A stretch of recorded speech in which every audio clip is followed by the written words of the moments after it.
Hi friends, ಧ್ರುವ Chandu YouTube ಚಾನಲ್ಗೆ ಸ್ವಾಗತ.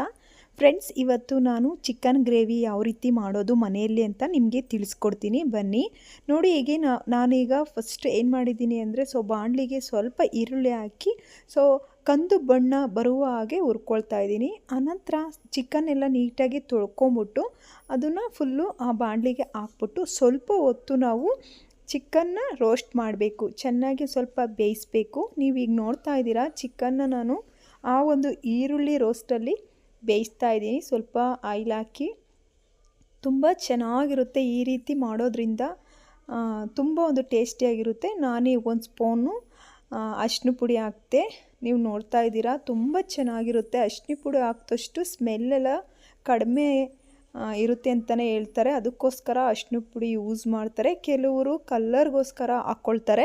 ಇನ್ನು ಕೆಲವರು ಸ್ಮೆಲ್ ಇರುತ್ತಲ್ಲ, ಅದಕ್ಕೋಸ್ಕರ ಅರಿಶಿನ ಪುಡಿ ಯೂಸ್ ಮಾಡ್ತಾರೆ. ಈಗ ಸ್ವಲ್ಪ ಸಾಲ್ಟ್ ಹಾಕ್ತಾಯಿದ್ದೀನಿ. ನೀವು ನೋಡ್ತಾ ಇದ್ದೀರಾ ಅಂದ್ಕೊತೀನಿ. ತುಂಬಾ ಟೇಸ್ಟಿಯಾಗಿರುತ್ತೆ ಫ್ರೆಂಡ್ಸ್, ನಿಮಗೆ ಇಷ್ಟ ಆಗುತ್ತೆ ನೋಡಿ. ಈಗ ನಾನು ಒಂದು ಟೊಮೊಟೊನ ಹಾಕ್ತಾಯಿದ್ದೀನಿ. ಒಂದು ಟೊಮೊಟೊ, ದಪ್ಪನಾಗಿರೋ ಟೊಮೊಟೊನ ಕುಯ್ಕೊಂಡಿದ್ದೀನಿ. ಒಂದು ಟೊಮೊಟೊ ಹಾಕಿ ಆನಂತರ ನಾನು ಇಲ್ಲಿ ಚೆನ್ನಾಗಿ ತಿರುಗಿಸ್ಬೇಕು. ತುಂಬ ಚೆನ್ನಾಗಿ ಬರುತ್ತೆ ಈ ರೀತಿಯ ಒಂದು ಚಿಕನ್. ನೀವು ಒಂದು ಸಲ ಟ್ರೈ ಮಾಡಿ ನೋಡಿ. ಸ್ವಲ್ಪ ಕೊತ್ತಂಬರಿ ಸೊಪ್ಪು ಹಾಕಿದ್ದೀನಿ. ತುಂಬಾ ಚೆನ್ನಾಗಿರುತ್ತೆ ಫ್ರೆಂಡ್ಸ್. ಎಷ್ಟು ಚೆನ್ನಾಗಿರುತ್ತೆ ಅಂದರೆ, ಮನೆಯಲ್ಲೇ ಹೋಮ್ ಮೇಡ್ ಚಿಕನ್ ಫ್ರೈ ಅಂತಲೇ ಹೇಳ್ಬೋದು. ಪೌಡ್ರು ಏನೂ ಹಾಕ್ತಾಯಿಲ್ಲ.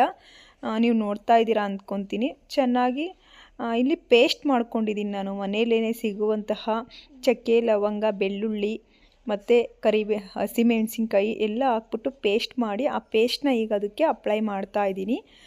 ನಾವು ಮನೆಯಲ್ಲೇ ಮಾಡ್ಕೊಳ್ತೀವಿ ಪೇಸ್ಟ. ಕೆಲವರು ಔಟ್ಸೈಡು ಚಿಕನ್ ಫ್ರೈ ಪೌಡ್ರು ಆ ರೀತಿ ಎಲ್ಲ ತೊಗೊಂಬರ್ತಾರೆ. ನಾವು ಆ ರೀತಿ ಮಾಡೋಲ್ಲ. ಮನೆಯಲ್ಲೇ ಸಿಗುವಂತಹ ವಸ್ತುಗಳನ್ನ ಹಾಕ್ಬಿಟ್ಟು ಮಾಡುವಂತಹ ಇದು ಪೇಸ್ಟ್ ಅಂತಲೇ ಹೇಳ್ಬೋದು. ತುಂಬ ಟೇಸ್ಟಿಯಾಗಿರುತ್ತೆ. ಈಗ ಚೆನ್ನಾಗಿ ಸ್ವಲ್ಪ ಹೊತ್ತು ಸ್ಮೆಲ್ಲೆಲ್ಲ ಚೆನ್ನಾಗಿ ಬೇಯಬೇಕು. ನೀರು ಬಿಟ್ಕೊಳ್ಳುತ್ತಲ್ಲ, ಆ ರೀತಿ ಚೆನ್ನಾಗಿ ಚಿಕನ್ಗೆಲ್ಲ ಉಪ್ಪು ಖಾರ ಎಲ್ಲ ಚೆನ್ನಾಗಿ ಸೇರುತ್ತೆ ಅಂತಲೇ ಹೇಳ್ಬೋದು. ತುಂಬ ಚೆನ್ನಾಗಿರುತ್ತೆ ನೋಡಿ. ಈ ರೀತಿ ಚೆನ್ನಾಗಿ ಒಂದು 5 ನಿಮಿಷ 10 ನಿಮಿಷ ಚೆನ್ನಾಗಿ ಬೇಯಿಸ್ತಾ ಇರಬೇಕು. ತುಂಬ ಚೆನ್ನಾಗಿರುತ್ತೆ ನೋಡಿ. ಹಂಗೆ ಅದು ಸ್ವಲ್ಪ ನಾವು ಗ್ರೈಂಡ್ ಮಾಡ್ಕೊಂಡಿರ್ತೀವಲ್ಲ, ಅದನ್ನೆಲ್ಲ ನೀಟಾಗಿ ಎಲ್ಲ ಫುಲ್ಲು ಸ್ವಲ್ಪ ನೀರು ಹಾಕ್ಬಿಟ್ಟು ನೀಟಾಗಿ ತೊಳೆದು ಅದರೊಳಗೆ ಕುಯ್ದಿರೋದ್ರಿಂದ ತುಂಬ ಚೆನ್ನಾಗಿರುತ್ತೆ. ಅಟ್ರಾಕ್ಟಿವ್ ಆಗಿರುತ್ತೆ ಅಂತಲೇ ಹೇಳ್ಬೋದು. ನೋಡೋಕ್ಕೂ ತುಂಬ ಸುಂದರವಾಗಿ ಕಾಣಿಸ್ತಾ ಇದೆ. ಈ ರೀತಿಯ ಚಿಕನ್ ಫ್ರೈ ನೀವು ಒಂದು ಸಲ ಟ್ರೈ ಮಾಡಿ ನೋಡಿ.